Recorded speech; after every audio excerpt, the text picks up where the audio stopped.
દિવસભરના મહત્વના સમાચાર સાથે હું છું આપનો દોસ્ત ભાવિક। મહત્વના સમાચાર પહેલા જોઈએ આજની હેડલાઇન્સ। રાજધાનીના જે કોલોનીમાં વરસાદ વગર પૂરની સ્થિતિ જોવા મળી છે। દેશમાં ચોમાસાને કારણે અનેક રાજ્યોમાં સારો એવો વરસાદ નોંધાયો છે।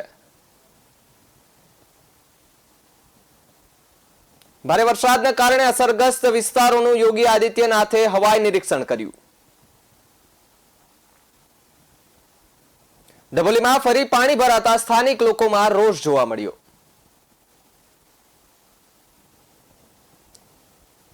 ઓપન ઇન્ટરવ્યુમાં હજારોની સંખ્યામાં યુવાનો ઉમટી પડતા હોટલની રેલિંગ તૂટી। ગેનીબેન ઠાકોરનો પાલનપુરમાં સત્કાર સમારોહ યોજાયો હતો।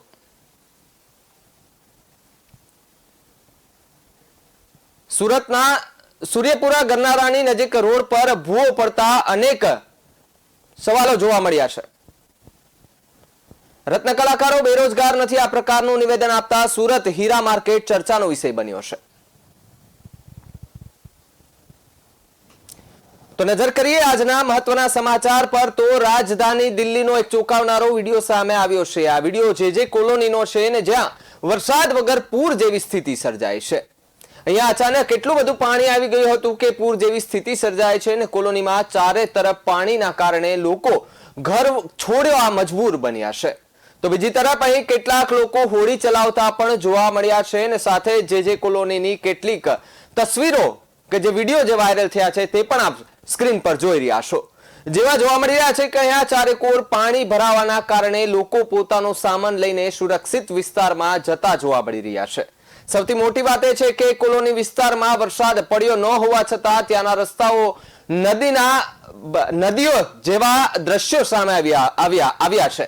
એક તરફ આકાશમાં સૂર્ય દેવતા કોપાયમાન થયા છે તો બીજી તરફ જમીન પણ પાણી જ પાણી દેખાઈ રહ્યું છે, જેના કારણે લોકો પરેશાન થઈ ચૂક્યા છે। લોકોમાં અચાનક આવેલું પાણી ઘરોની અંદર ઘૂસી જતા ભારે મુશ્કેલીનો સામનો લોકો કરી રહ્યા છે। વરસાદ વગર પૂર જેવી સ્થિતિ સર્જાતા લોકો પણ દોડતા થયા હતા અને કોલોનીમાં વરસાદ વગર પૂરની સ્થિતિ કેમ સર્જાય તેની ચર્ચાઓ પણ શરૂ થઈ હતી। જો કે આ પાણી હરિયાણા દ્વારા પાણી અપાતા બનવા મુનક નહેરમાં છોડવામાં આવ્યું હતું અને વાસ્તવમાં જે કોલોની તરફની જે નહેર હતી, જે દિવાલ હતી તે ધરાશાયી હતી ને જેના કારણે નહેરના પાણી કોલોનીને જળબંબાકાર કરી દીધું હતું। ગઈકાલે રાત્રે 2 વાગે નહેર તૂટવાની ઘટના બની હતી। જો કે નહેરને રિપેરિંગ કરવા માટે તંત્ર દ્વારા કોઈ કાર્યવાહી શરૂ થાય તે પહેલા જ નહેરનું પાણી કોલોનીમાં ઘૂસી ગયું હતું। તો બીજી તરફ હરિયાણાએ પણ પૂરતી કાર્યવાહી નહેરનું પાણી અટકાવવા જે કાર્યવાહી છે તે કરી દીધી હતી અને હાલ બવાના નહેરની જે દિવાલ ધરાશાયી થઈ છે તેનું રિપેરિંગ કામ પણ ચાલુ કરી દેવામાં આવ્યું છે। અંકલેશ્વરની જાણીતી હોટલમાં ઝઘડિયા જીઆઈડીસી સ્થિત થર્મેક્સ કંપની દ્વારા ઓપન ઇન્ટરવ્યુનું આયોજન કરવામાં આવ્યું હતું, જેમાં માત્ર 10 જેટલી પોસ્ટ માટે ભરતી માટે ઓપન ઇન્ટરવ્યુ થોડા સમયમાં હજારો ઉમેદવારો નોકરી મેળવવાની આશા સાથે ઉમટી પડ્યા હતા, જેની સાથે ભારે ભીડના કારણે સ્થિતિ વિકટ બની ગઈ હતી અને હોટલની રેલિંગ પણ તૂટી ગઈ હતી। જ્યાં ઓપન ઇન્ટરવ્યુ રાખવામાં આવ્યા હતા ત્યાં જરૂરી સુવિધા અને અભાવ પણ સ્પષ્ટ દેખાયો હતો। ત્યારે જો કોઈ મોટી હોનારત સર્જાય તો તે જવાબદાર હોટલ કે કંપની સંચાલકોને ગણવા તે પ્રશ્ન પણ ઉદ્ભવી રહ્યા છે। ઔદ્યોગિક હબ ગણાતા ભરૂચ જિલ્લામાં શિક્ષિત બેરોજગારીનો આંક જે રીતે ઊંચે જઈ રહ્યો છે તે સાથે વિદ્યાર્થી આગેવાન અને સામાજિક કાર્યકર્તા યોગી પટેલને નિશાન સાધી પ્રજાના પ્રતિનિધિઓ વચ્ચે તંત્રના જવાબદાર અધિકારીઓને ઘટતું કરવા અનુરોધ પણ કર્યો હતો। એટલે કે આપણે સમજી શકીએ છીએ કે આ બેરોજગારી છે તે બેરોજગારી ગુજરાતમાં જ નહીં પરંતુ આખા ભારત અને વિશ્વભરમાં બેરોજગારીનું સ્તર છે તે ક્યાંક ને ક્યાંક ઊંચું જતું હોય તેવા દ્રશ્યો સામે આવ્યા છે। ખાલી 10 જણાની નોકરીની પોસ્ટ હતી, 10 જણાને લેવાના હતા, છતાં પણ હજારો વિદ્યાર્થીઓ ત્યાં ઇન્ટરવ્યુ દેવા માટે આવ્યા અને પછી આ ઘટના ઘટી। જો કે આ ઘટના ઘટી છે તો આ ઘટનામાં હાલ કોઈ પણ એવી ગંભીર ઈજા કોઈને નથી થઈ, તે પણ સદનસીબે કોઈ એવી મોટી જાનહાનિ નથી થઈ।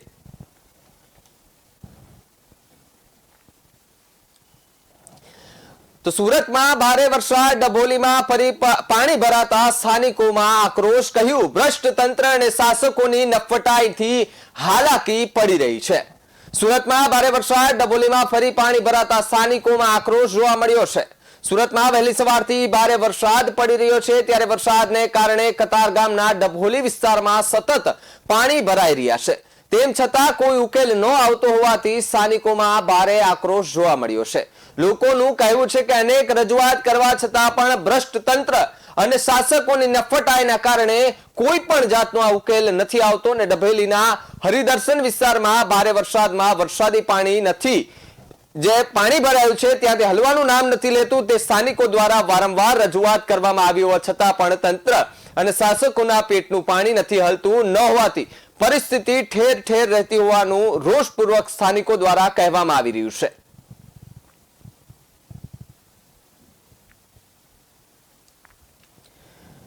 તો ફાસ્ટફૂડ તરફ જતા બાળકો માટે સપ્તાહમાં એક દિવસ માટે ફ્રૂટ ડેની ઉજવણી કરવામાં આવી છે। ફાસ્ટફૂડ તરફ જતા બાળકો માટે સપ્તાહમાં એક દિવસ ફ્રૂટ ડેની ઉજવણી કરવામાં આવી છે। હાલના સમયમાં બાળકો ફાસ્ટ ફૂડ તરફ વળી રહ્યા છે, ત્યારે બાળકોને આરોગ્યપ્રદ ખોરાક તરફ વાળવા માટે સમિતિની એક શાળા દ્વારા નવતર પ્રયોગ કરવામાં આવ્યો છે। મળતી માહિતી મુજબ સુરતના પાલનોરપોર વિસ્તારમાં શિક્ષણ સમિતિ દ્વારા શાળામાં દર બુધવારે ફ્રૂટ ડેની ઉજવણી કરવાનો નિર્ણય કર્યો છે, જેમાં દર બુધવારે બાળકો સાથે શિક્ષકો પણ ડબ્બામાં એક ફળ લઈને આવશે અને સાથે બાળકો શાકભાજી, ફળ, આરોગ્યપ્રદ ભોજન અંગેની માહિતી આપશે। સુરત પાલિકાના રાંદેર ઝોનમાં આવેલી પાલનપુરની 318 ક્રમની કવિશ્રી ઉસદન પ્રાથમિક શાળામાં વિદ્યાર્થીઓના હેલ્ધી ફૂડ માટે નવતર પ્રયોગ કરવામાં આવ્યો છે। શાળાના આચાર્ય વિજય જાંજરુકિયાએ કહ્યું છે કે આજના જમાનામાં બાળકો ફાસ્ટફૂડ તરફ વળી રહ્યા છે, ત્યારે તેમના શોષણની સતત ચિંતા રહે છે। આ ચિંતા દૂર કરવા બાળકો આરોગ્યપ્રદ હેલ્ધી ભોજન આરોગ્ય તે જરૂરી છે। અમારી શાળા દ્વારા પોતાની નૈતિક જવાબદારીના ભાગરૂપે આ સત્રથી દર બુધવારે ફ્રૂટ ડેની ઉજવણીનું નક્કી કરવામાં આવ્યું છે। આજના ફાસ્ટફૂડના જમાનામાં જ્યારે બાળકો ફાસ્ટફૂડ તરફ આંધી દોડ મૂકે છે, ત્યારે બાળકોને સકારાત્મક રીતે પોષણયુક્ત આહાર તરફ વાળવા માટે શાળા દ્વારા આ એક નવતર પ્રયોગ કરવામાં આવ્યો છે અને તેના કારણે વિદ્યાર્થીઓનું આરોગ્ય પણ સુધરે તેવા પણ પ્રયત્ન કરવામાં આવી રહ્યા છે। શું કહ્યું શિક્ષકો અને બાળકોએ, આવો સાંભળીએ। નમસ્કાર, મારું નામ તેલી પાયલ છે। હું ધોરણ 7માં ભણું છું। અમારી શાળાનું નામ કવિશ્રી ઉસદન પ્રાથમિક શાળા ક્રમાંક 318 છે। આજે અમારી શાળામાં ફ્રૂટ ડે ઉજવવામાં આવ્યું। અમને બહુ સારું લાગ્યું અને આજે બધા ફ્રૂટ લાવેલા, અમને બહુ મજા આવી। ફ્રૂટ ખાવાથી આપણી સ્કિન થોડી ગ્લો થાય છે અને વાળમાં પણ ફાયદા થાય છે। નમસ્કાર, મારું નામ છે શ્રેયા ગણેશભાઈ ઇંગડે। હું ધોરણ 7માં અભ્યાસ કરું છું। મેં આજે આ ફ્રૂટ ડે તરીકે ઉજવવામાં આવે છે। અમારી શાળાનું નામ કવિશ્રી ઉસદન પ્રાથમિક શાળા ક્રમાંક 318। આજે અમે બધાએ ફળ લાવેલા છે, તે અમે ખાધું ને મજાથી એ કરીએ। નમસ્કાર, બનાસકાંઠાના કોંગ્રેસના નવનિયુક્ત સાંસદ ગેનીબેન ઠાકોરનો પાલનપુરમાં સત્કાર સમારોહ યોજાયો હતો, જ્યાં એઆઈસીસીના પ્રભારી અને સાંસદ મુકુલ વાસનિક, કોંગ્રેસના પ્રમુખ અધ્યક્ષ શક્તિસિંહ ગોહિલ પહોંચ્યા હતા।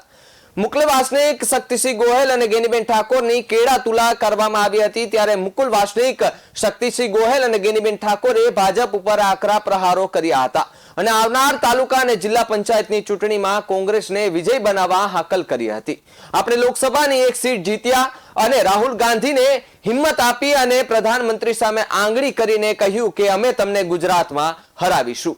આપણા કયા બૂથમાં ખોટું થયું, કયા કાર્યકરોએ હેરાન કર્યા, એનું બધું એનાલિસિસ કરીને એનો રિપોર્ટ બનાવીશું અને કોંગ્રેસ સમિતિને આપીશું। જો મારાથી કઈ ભૂલ થઈ હોય તો બે હાથ જોડીને માફી માંગુ છું। મને બહેન માનીને માફ કરજો। હું દિલ્હી ગઈ તો બધા સાંસદો મારી સામે આંગળી કરીને કહેતા હતા કે મોદી કે ગઢ में जीत के आई है। રાહુલજી લોકસભામાં સિંહ ગર્જના કરે એટલે સામેવાળાને 5-5 મિનિટે પાણીનો ગ્લાસ પીવો પડે અને એ જોવાની એટલી મજા આવે કે જેમને અમારા રાહુલજી જ્યારે પીએમ હોય એવી અમને જોવાની મજા આવે છે। આવું જ્યારે સાંસદ ગેનીબેન જે ઠાકોર છે તેમણે પ્રતિક્રિયા આપી છે, શક્તિસિંહે પણ પ્રતિક્રિયા આપી છે, આવો સાંભળીએ। કાર્યક્રમમાં સત્કાર સમારંભ કરતા મારે બનાસકાંઠાની જનતાનો આભાર માનવો જોઈએ। મેં પોતે દરેક ચૂંટણી સભામાં એમ કીધું હતું કે મારું મામેરું ભરો તો બનાસકાંઠાની જનતાએ મામેરું ભર્યું ને આપણી સંસ્કૃતિ અને પરંપરા પ્રમાણે એ ટાઈમે વાત પણ એવી કરી હતી કે હું જીતીશ તો તમને મામેરાની માતર ખવડાવવા માટે આવીશ.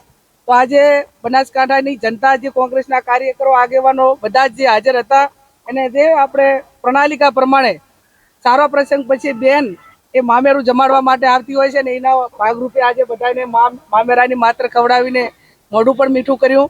અને આવનાર સમયની અંદર બનાસકાંઠાની જનતાની જે કાંઈ સમસ્યાઓ છે, ગુજરાતની સમસ્યાઓ છે, એ રાજ્યસભા હોય કે લોકસભા હોય, એમાં જ્યાં પણ પાર્ટીના આદેશ પ્રમાણે જે અવાજ રજૂ કરવાનો થાય, એ ગુજરાતની જનતાનો અવાજ એ સડકથી સંસદ સુધી પહોંચશે. તાલુકા પંચાયત જિલ્લા પંચાયતની ચૂંટણીમાં પણ કાર્યકર્તાઓને આપણે હાકલ કરી છે કે જીતાડે. આ બનાસકાંઠાની જનતાએ કાયમી કોંગ્રેસ પાર્ટીને આશીર્વાદ આપ્યા છે. જિલ્લા તાલુકા પંચાયતની ચૂંટણી હોય, વિધાનસભાની હોય ને આ વખતની લોકસભાની હોય, અને આવનાર સમયમાં અમારા નીચેના આગેવાનો જે ઉમેદવારો નક્કી કરશે એને કોંગ્રેસ પાર્ટી મેન્ડેટ આપશે. ફરી બનાસકાંઠા જિલ્લા પંચાયત ને તાલુકા પંચાયત કોંગ્રેસની બનશે. અમિત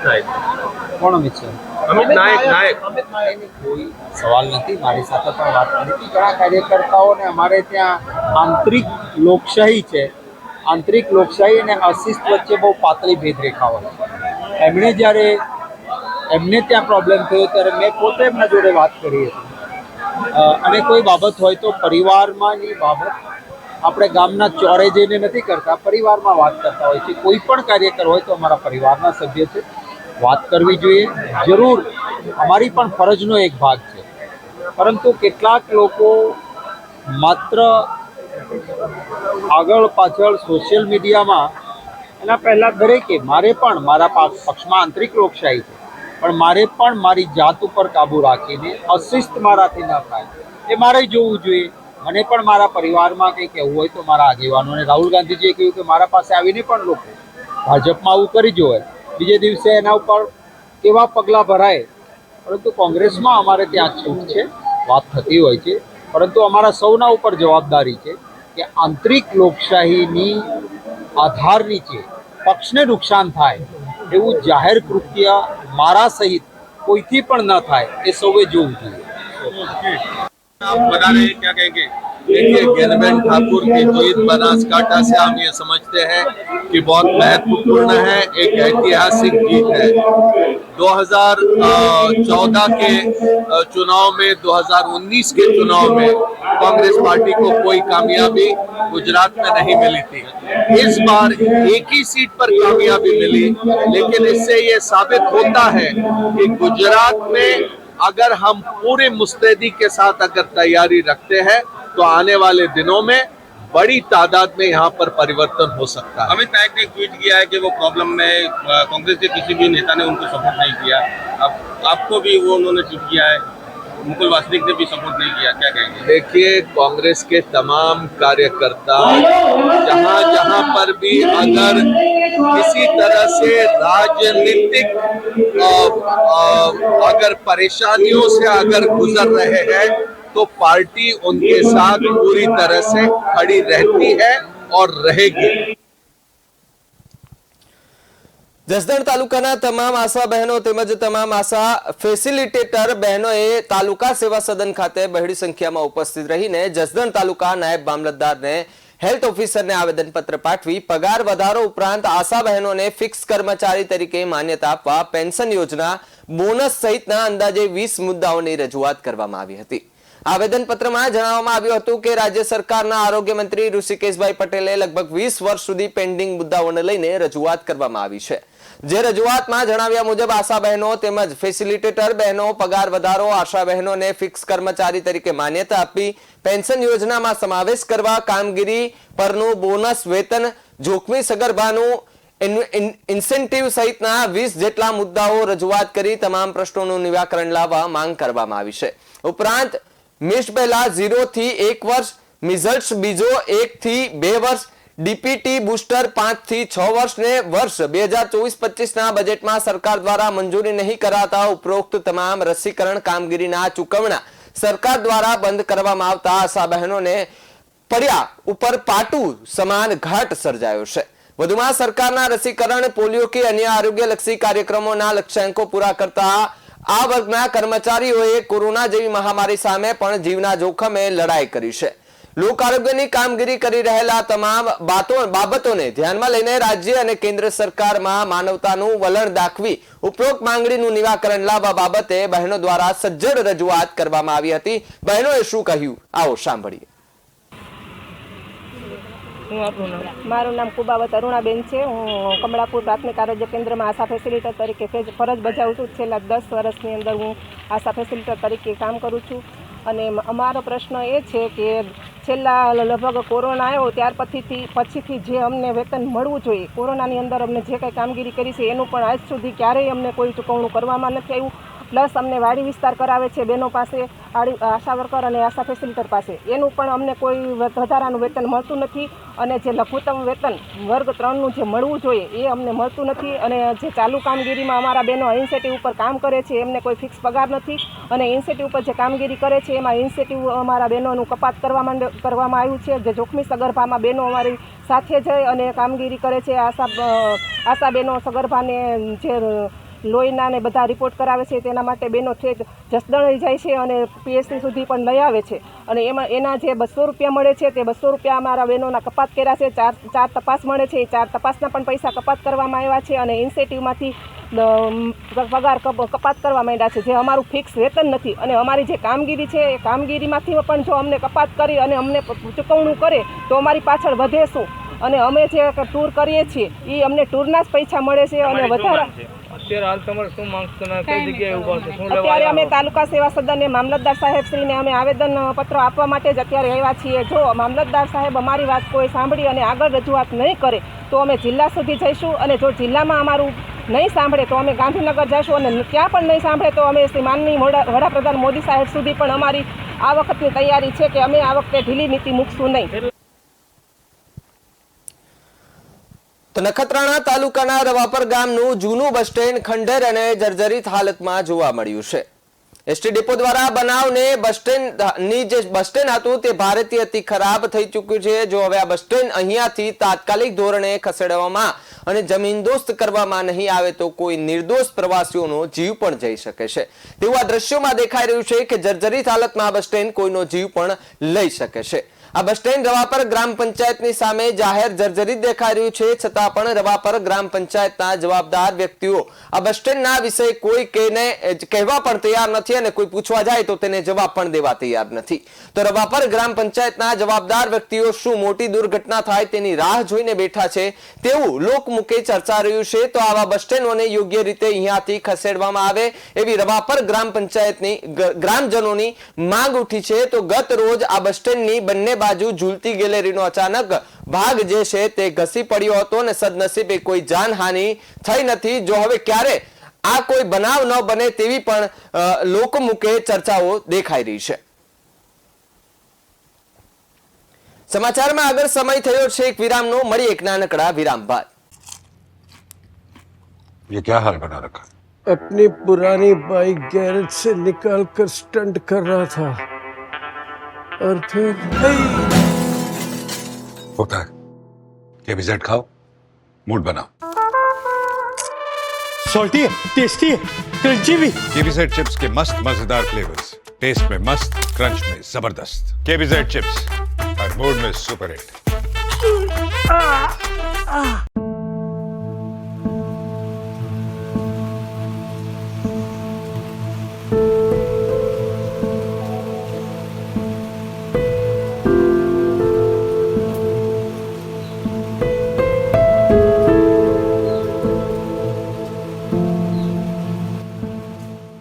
કુદરતનો મૂલ્યવાન ખજાનો પાણી. અમે આ પાણીની ખરી કિંમત જાણી અને એને એક વિશ્વાસપાત્ર કરકસરયુક્ત સિંચાઈ પદ્ધતિમાં આણી. અરે મુખી બાપા, આ રત્નો તો રાતોરાત સુખીને સમૃદ્ધ થઈ ગયો. તે થાય જ ને, એણે ખેતરમાં બાલસન ડ્રીપ ઇરિગેશન સિસ્ટમ લગાવડાવી છે. બાલસન લાખો ખેડૂતોનો વિશ્વાસ મેળવી ચૂકેલી ઉચ્ચ ગુણવત્તાવાળી બાલસન ડ્રીપ ઇરિગેશન સિસ્ટમ. બાલસન, ટીપે ટીપે ખેતર લહેરાય. આ વસ્તુ પાણી ગરમ કરે છે. હવા એટલે કે એરને યુઝ કરીને હીટ પંપ. તમે આ નામ તો પહેલા સાંભળ્યું જ હશે. ત્યારે સવાલ થાય કે આ હીટ પંપ હોય છે શું? હીટ પંપ એક પ્રકારનો વોટર હીટર પંપ હોય છે જે હવાની ગરમીને ખેંચીને તેનું ટેમ્પરેચર વધારે છે. તેના પછી વારંવાર તેને કમ્પ્રેસ કરે છે. જેના 2 ફિઝિકલ યુનિટ હોય છે. કમ્પ્રેસર યુનિટના 2 કમ્પાર્ટમેન્ટ હોય છે. એકનું કામ છે હવાથી ગરમી ખેંચવાનું અને બીજાનું કામ છે ગરમ હવાને દબાવી એટલે કે કમ્પ્રેસ કરી તેનું ટેમ્પરેચર વધારે છે. બીજો ફાયદો એ છે કે એ વીજળીને પણ બચાવે છે. ચાલો જોઈએ કેવી રીતે બચે છે વીજળી.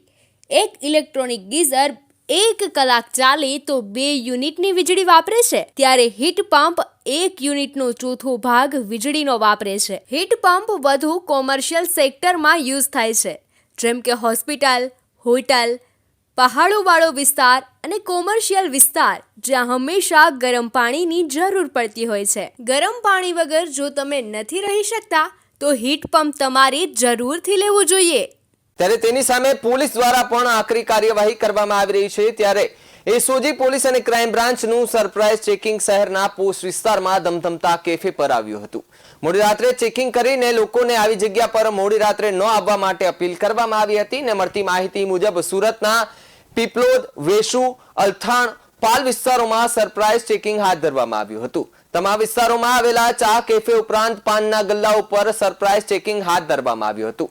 રાત્રે 11 વાગ્યા બાદ પણ પોતાની દુકાને ખુલ્લી રાખતા હોય તેવા લોકોને રાત્રે 11 વાગ્યા બાદ પોતાની દુકાન બંધ કરવા માટે કડક સૂચના આપી દેવામાં આવી છે. તે ઉપરાંત ત્યાં બેઠા તમામ લોકોને પોલીસે સમજાવ્યા પણ છે અને ખાસ કરીને રાત્રિ દરમિયાન કેટલાક અસામાજિક તત્વો દ્વારા આવી જગ્યા ઉપર ગેરપ્રવૃત્તિ કરતા હોય છે અને નશાની હાલતમાં તેઓ મોટી ઘટનાઓને પણ અંજામ આપતા હોય છે. તેથી તાકેદારીના ભાગરૂપે પોલીસ દ્વારા સરપ્રાઇઝ ચેકિંગ હાથ ધરવામાં આવ્યું હતું. સાથે જ પોલીસ અધિકારીએ કહ્યું હતું કે આ અભિયાનમાં 2 પીઆઈ, 8 પીએસઆઈ, એસઓજી અને ડીસીબીના આશરે 80 પોલીસ કર્મીઓ કુલ 38 જગ્યાઓએ ચેકિંગ હાથ ધર્યું હતું અને અમે આ માહિતી એકઠી કરી હતી કે અહીં રાત્રે ડ્રગ્સનું સેવન પણ થઈ રહ્યું છે, પરંતુ ચેકિંગ સમયે કંઈ મળી આવ્યું નથી. અમારી સતત સર્ચ અને કાર્યવાહી ચાલુ રહેશે.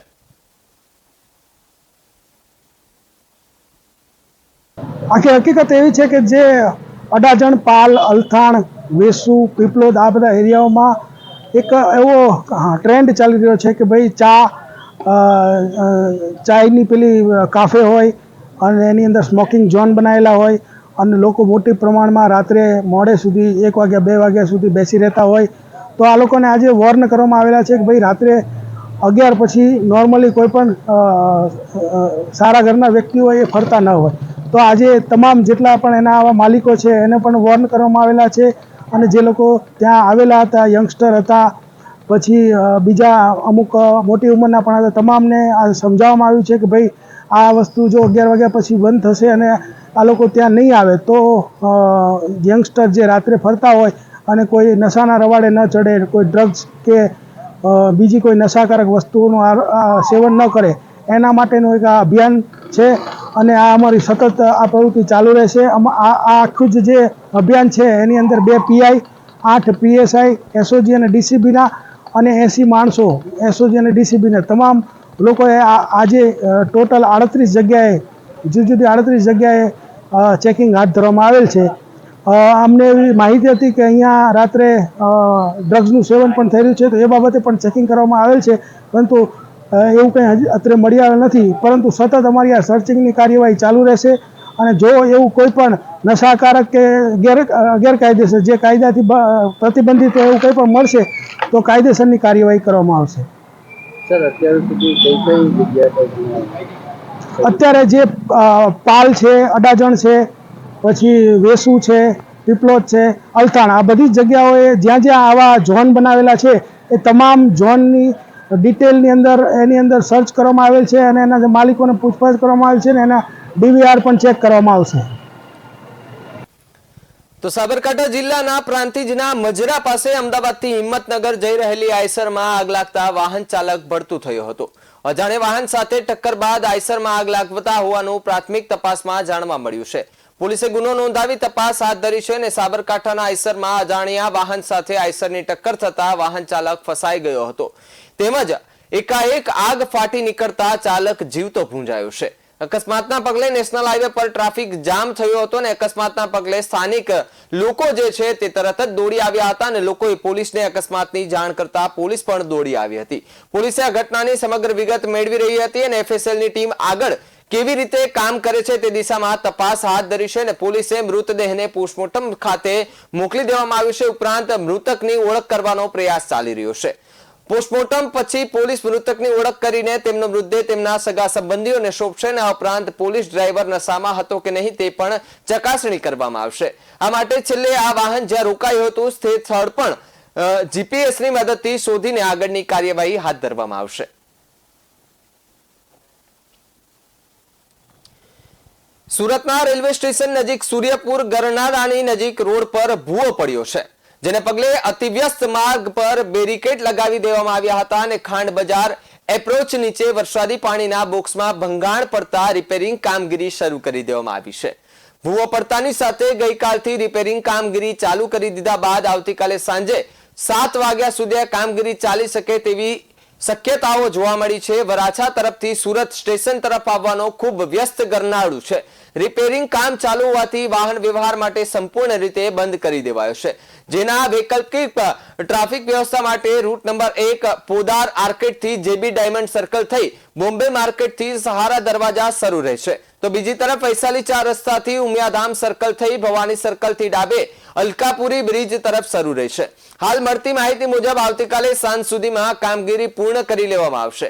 ત્યારબાદ જેવી કામગીરી પૂર્ણ થશે ત્યારબાદ ફરીથી ગરનાળાનો આ ભાગ જે છે તે વાહન વ્યવહાર માટે ખુલ્લો કરી દેવામાં આવશે. સુરતમાં હીરા ઉદ્યોગકારો રત્ન કલાકારો બેરોજગાર નથી આ પ્રકારનું નિવેદન આપતા સુરત હીરા માર્કેટ ચર્ચાનો વિષય બન્યો છે. આજ મુદ્દાને લઈને ડાયમંડ વર્કર્સ યુનિયન મેદાનમાં આવ્યા છે અને કોઈ રત્ન કલાકાર બેરોજગાર નથી તેવા નિવેદનને વખોડી કાઢ્યું હતું. મળતી માહિતી મુજબ હીરાનગરી સુરતમાં છેલ્લા ઘણા સમયથી મંદીના વાદળો ઘેરાયેલા જોવા મળ્યા છે. છેલ્લા થોડા સમયથી હીરા ઉદ્યોગ રાબેતા મુજબ શરૂ થયો છે, પરંતુ હજુ ઘણા એવા નાના યુનિટો છે જે હજુ સુધી યોગ્ય રીતે શરૂ થઈ શક્યા નથી, જેના લીધે અનેક રત્ન કલાકારો બેરોજગાર થયા છે અને સુરતમાં હાલ ડાયમંડ બુટ્સ શરૂ કરવામાં આવ્યું છે.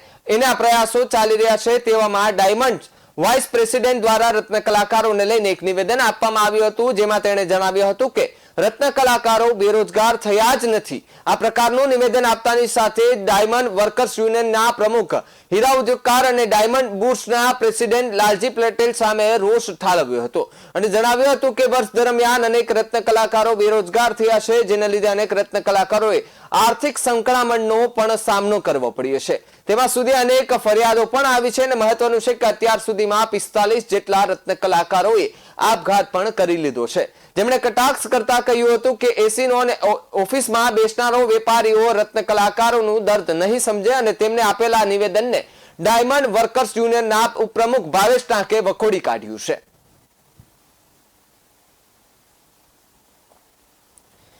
સાબરકાંઠા અને અરવલ્લી જિલ્લામાં 3.5 લાખ પશુપાલકો સાબર ડેરી સાથે સંકળાયેલા છે, જે પૈકી પશુપાલકો આજે ભાવ વધારા બાબતે રજૂઆત કરવા માટે સાબર ડેરી પહોંચ્યા હતા. બાયડના ધારાસભ્ય ધવલસિંહની આગેવાની હેઠળ એકઠા થયેલા પશુપાલકો અને સાબર ડેરીના સત્તાધીશો વચ્ચે વાતાવરણ ઉગ્ર થયું હતું અને બાદમાં પશુપાલકોની પ્રતિનિધિ મંડળ અને સાબર ડેરીના સત્તાધીશો વચ્ચે એક બેઠક યોજાઈ હતી. આ બેઠકમાં ટૂંક સમયમાં બીજો હપ્તો ચૂકવવા માટેની સહમતિ સંઘાઈ હતી અને આ બેઠકમાં ભાવફેરને લઈને અનેક ચર્ચાઓ કરવામાં આવી હતી. જોકે બંને પક્ષો વચ્ચે સમાધાન સંભાળ્યું હતું, જેમાં ચેરમેન અને વાઇસ ચેરમેનની ચૂંટણી થયા બાદ બીજા તબક્કાનો ભાવફેર ચૂકવી દેવાની વાત થઈ હતી. જોકે પશુપાલકોના પ્રતિનિધિ મંડળ અને સત્તાધીશોના વચ્ચે સમાધાન સંધાયું હતું. ટૂંક જ સમયમાં ચેરમેન અને વાઇસ ચેરમેનની ચૂંટણી પૂર્ણ કરી અને ભાવફેર ચૂકવવાની સત્તાધીશો દ્વારા બાહેધરી પણ આપવામાં આવી હતી. અત્યારે અમારી તો રજૂઆત એ છે કે જેમને 6 પૈસા બોનસ આપ્યું છે એમાં 6 પૈસા બોનસ જોઈતું નથી અત્યારે, પણ હાલ પૂરતો અમારી એવી ઈચ્છા છે કે આ બધું બોનસ બ્લોક કરો. જ્યારે બી આપો ત્યારે પૂરેપૂરું બોનસ આપો, મને સાથે નાખો, એમ કે કંઈક કામ નીકળે. આટલું બોનસ આપીને અમને લલચાવો 3 મહિના પછી બીજું આપીશું કે વધારે આપીશું, તો અમે તમે નથી આપી શકતા તો તમે કેટલા ટકા ગેરંટી સાથે કહો મને કે આટલું અત્યારે ચૂકવ્યું છે પછી આટલા ટકા આપી શકીશું અમે એમ. જો તમે આની જવાબ નથી આપી શકતા તો તમે ચેરમેનને કોકને બોલાવી શકો. તે પણ એમ કહે છે કે ચેરમેનની વરણી થયા વગર અમે બોનસ ચૂકવી શકીએ નહીં પૂરેપૂરું. આ તો ખેડૂતોની માંગ ઉપર આપ્યું છે, પણ ખેડૂતો બધા એમ કહેવું છે કે અમે તો કોઈ માંગ એવી કરી નથી. અમે માંગ કરી છે બધા એવી કારણ કે પૂરેપૂરું બોનસ આપો મને. અમે એવું નથી કે તમે બહુ બધું આપી દો, પણ અમે જે ગઈ સાલ આપ્યું એટલું તો તમે આપી શકો છો. ડેરીનો બી નફો એટલો બધો છે કે તમે અમને પૂરું વળતર આપી શકો. જો હવે આ ના આપી શકે તો પછી અમે દૂધ બંધ કરો છે, અમારી જોડે કોઈ રસ્તો નથી. જો એમને બોનસ આપવાનું કાઢવું પડતો હોય તો તમે દૂધ બંધ કરો કોઈ જ પ્રોબ્લેમ નથી. અમે દૂધ બંધ કરી શકીએ છીએ આજુબાજુના ડેરે. પછી એ બસ શું કરે છે એમને જોવાનું. તેજલબેન કાવત, બાયડ તાલુકાના. તો સુરતના ઉધના વિસ્તારમાં 1000થી વધુ વિદ્યાર્થીઓ શિક્ષણથી વંચિત રહ્યા હોવાનું જાણવા મળ્યું છે.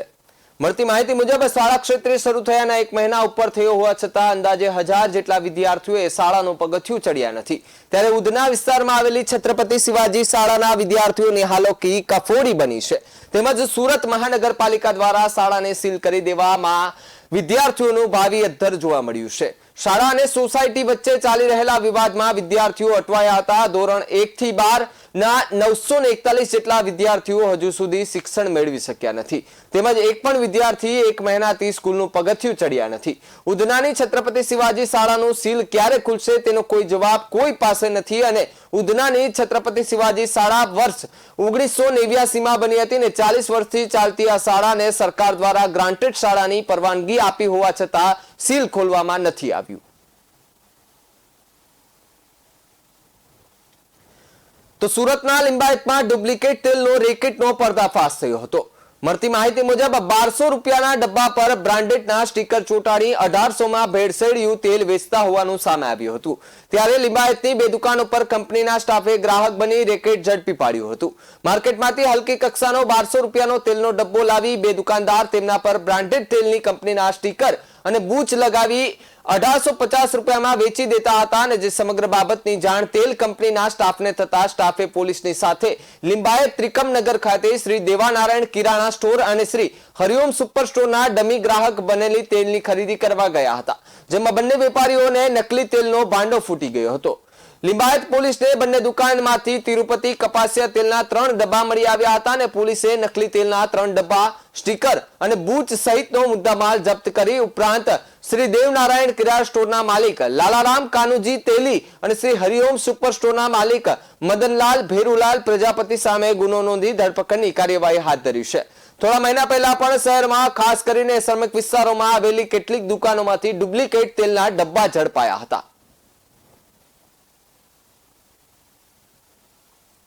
તો સમાચારમાં બસ આટલું જ. વધુ સમાચાર માટે આપ જોતા રહો BS9 TV ન્યૂઝ. નમસ્કાર.